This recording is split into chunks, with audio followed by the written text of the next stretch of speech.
Welcome to the Learning Pines YouTube. We hope this video helps. You start by verifying accounts and connectivity so the backup process can run. Sign in to Google Drive or iCloud, confirm free storage at least the size of your chat backup, and update WhatsApp. Once done, reboot the phone to clear transient issues. Make sure you're on stable Wi-Fi or reliable mobile data, and that battery is above 20% or charging. These steps remove common permission and resource blockers, so the app can access cloud storage and complete the initial handshake.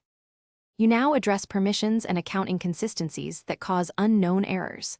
On Android, open app settings and grant storage, contacts, and background data. Clear cache so old temp files don't interfere. On iOS, ensure iCloud Drive and WhatsApp are enabled in iCloud settings. If the cloud account is mislinked, remove and re-add it. This refreshes tokens and resolves authentication mismatches.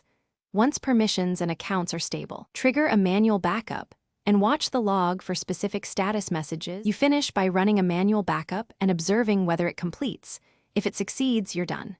If it still fails, export critical chats locally or via email before reinstalling WhatsApp, because reinstall clears app data. After reinstall, reauthorize cloud storage and try backup again. If problems persist, toggle Wi-Fi only backup settings or switch networks to isolate connectivity. One key troubleshooting tip: check cloud account quota and token validity. Expired cloud tokens are a frequent cause of unknown errors, so Thanks for watching. Consider subscribing if we helped you.